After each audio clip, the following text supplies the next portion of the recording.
Mesdames et messieurs, bonsoir et bienvenue à l'hôtel Onomo. Eric Fam Nation MMA ce soir vous offre. Après avoir enflammé Abidjan, Eric Fam Nation MMA arrive à Lomé pour une nouvelle nuit de feu. Des champions confirmés, des challengers prêts à tout. Le 12 avril 2025 à Lomé, la cage va trembler. Avec des combattants venant de plusieurs pays d'Afrique.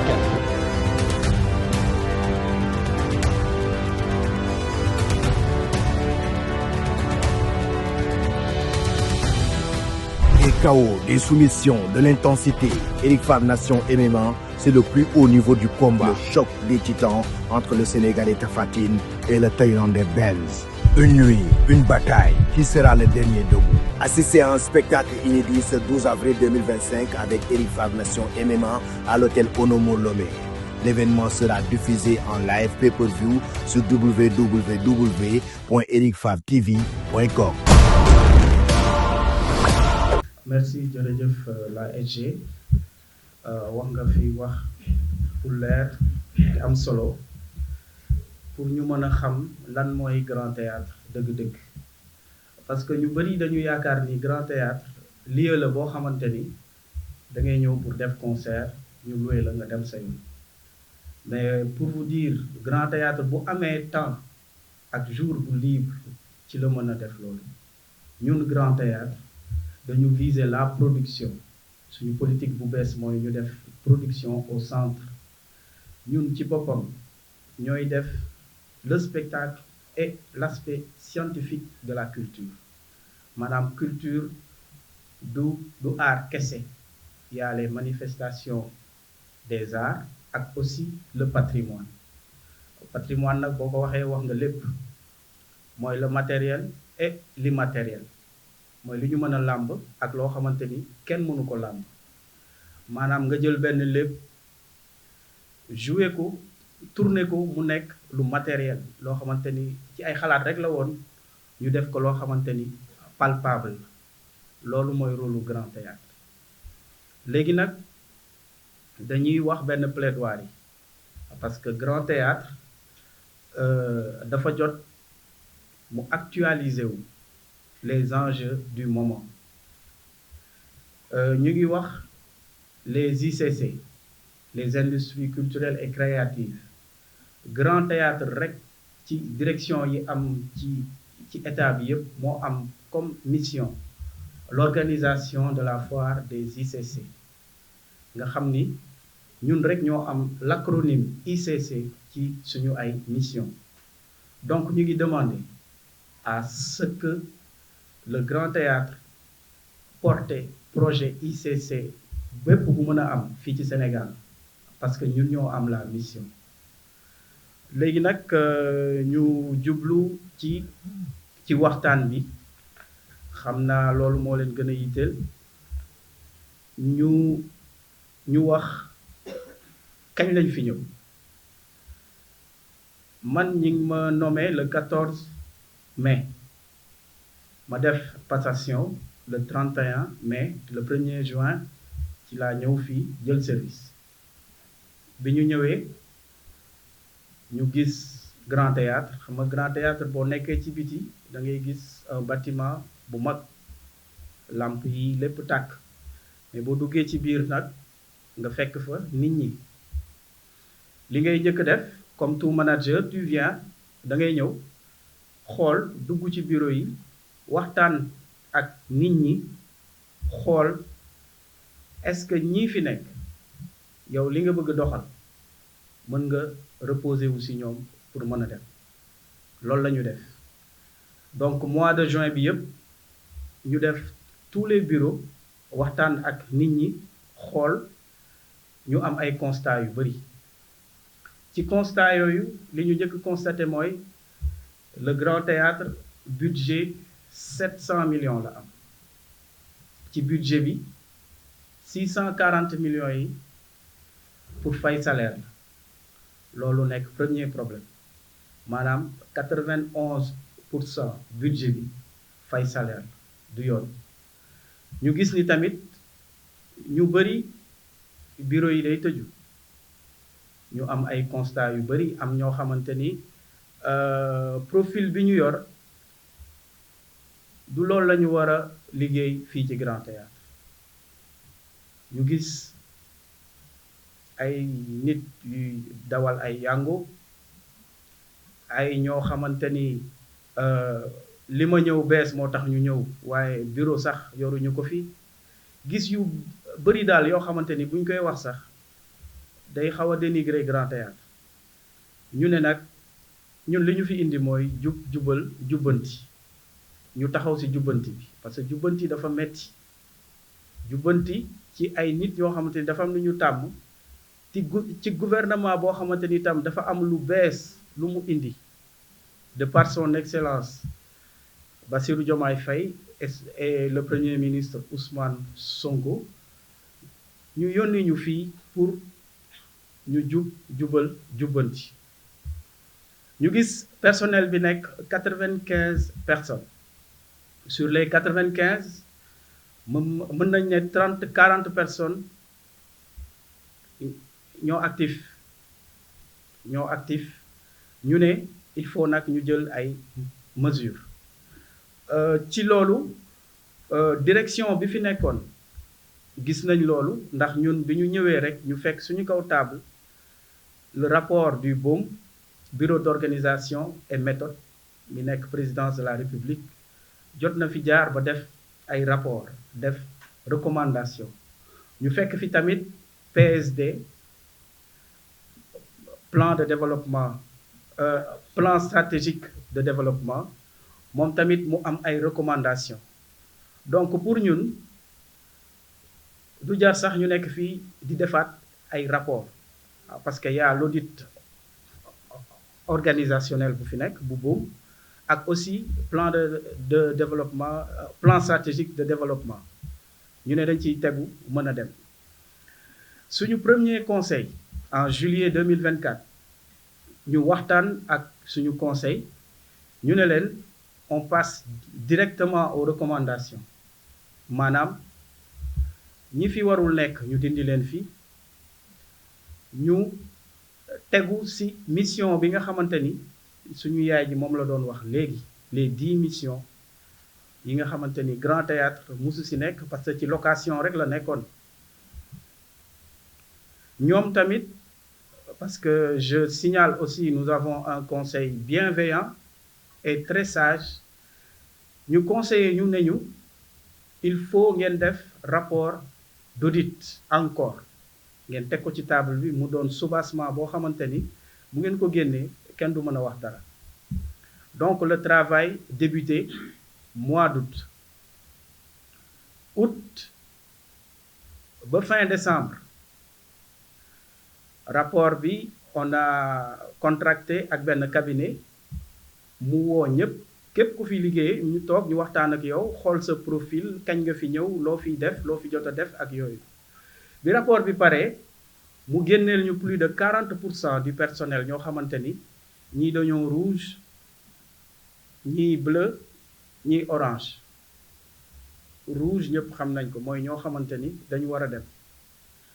bi ñu génnee mu nekk près de 30 personnes sur les 30 mu am ñoo xamante ni dañu war a dem retraite jarul ñu leen di laal ñu bàyyi leen foofu léegi ñu ne on va commencer maintenant la communication ñu woo le syndicat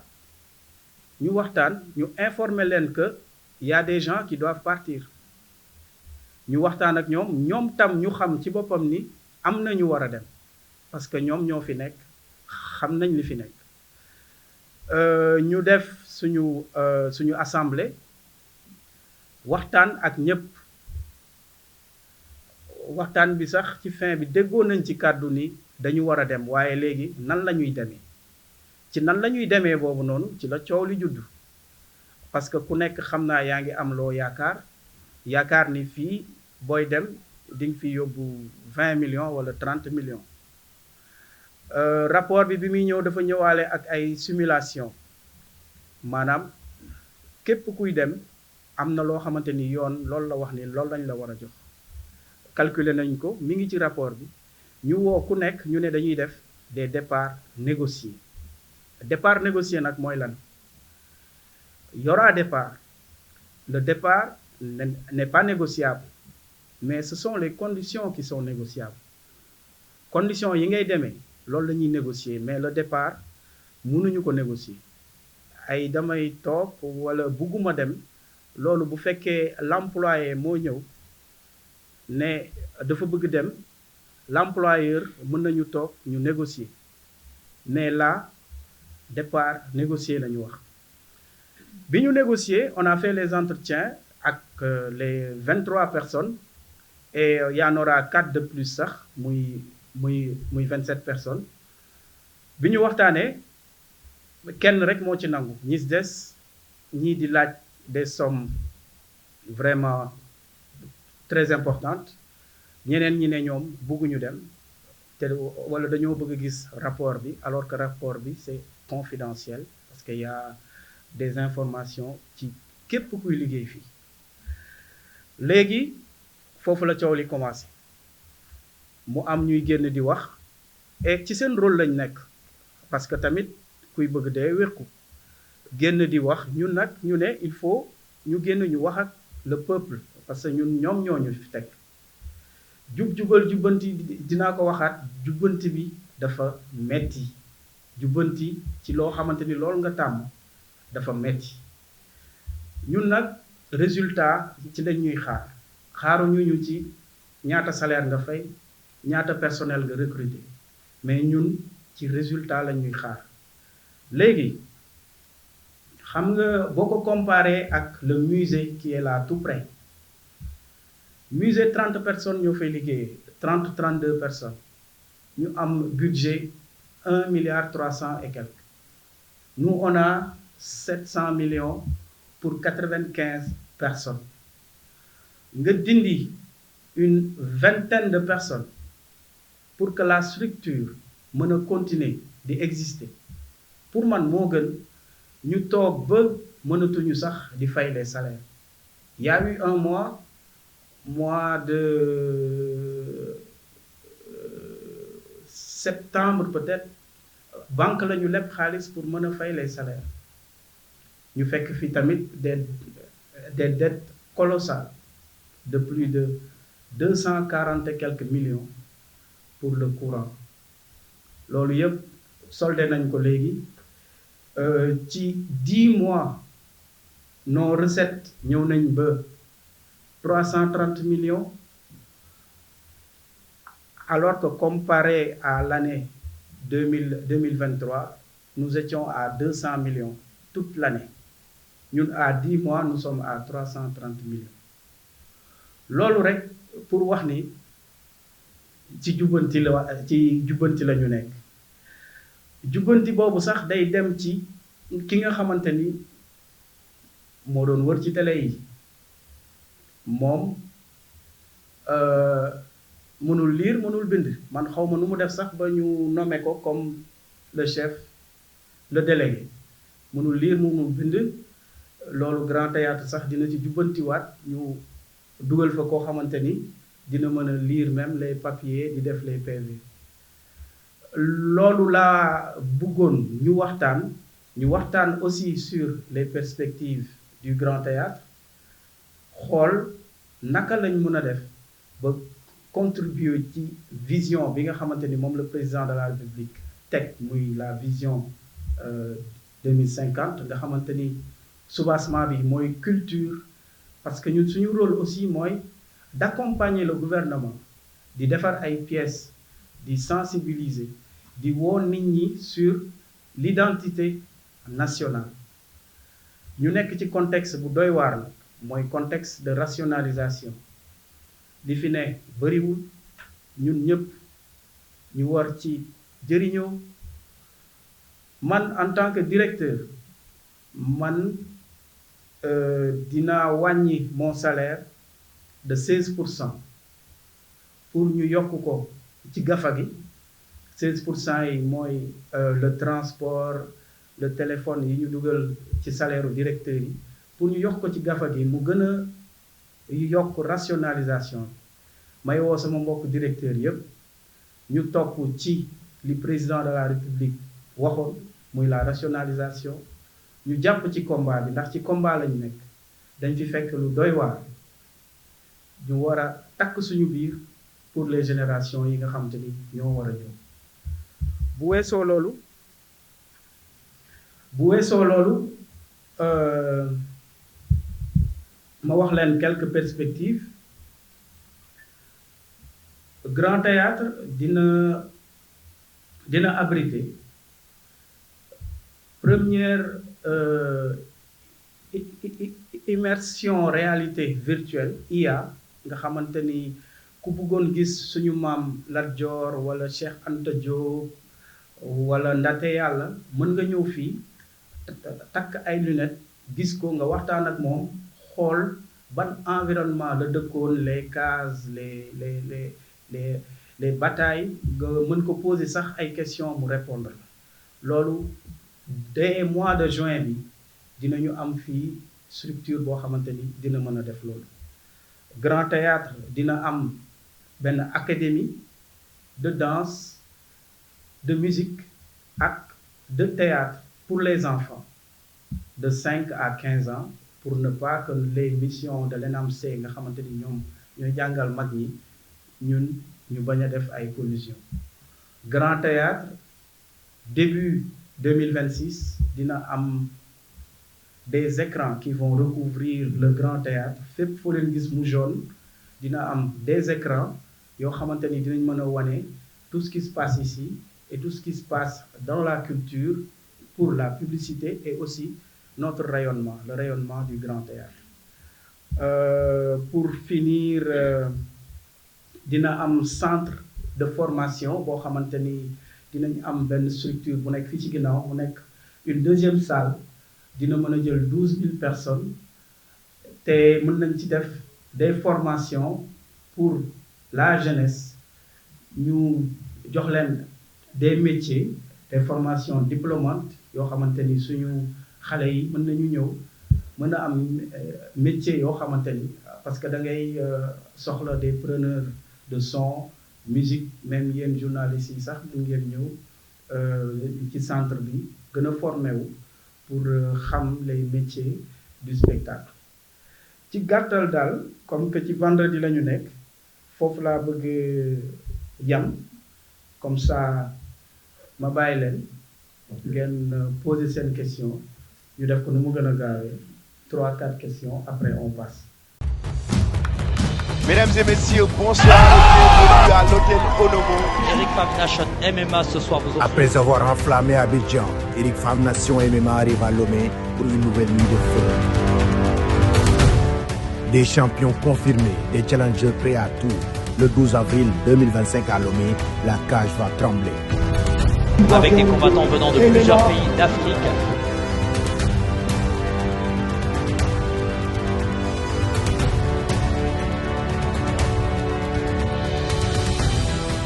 Des chaos, des soumissions, de l'intensité. Eric Fav Nation MMA, c'est le plus haut niveau du combat. Le choc des titans entre le Sénégalais Tapha Tine et le Thaïlandais Benz. Une nuit, une bataille. Qui sera le dernier debout? Assistez à un spectacle inédit ce 12 avril 2025 avec Eric Fav Nation MMA à l'hôtel Onomo Lomé. L'événement sera diffusé en live pay-per-view sur www.ericfavtv.com.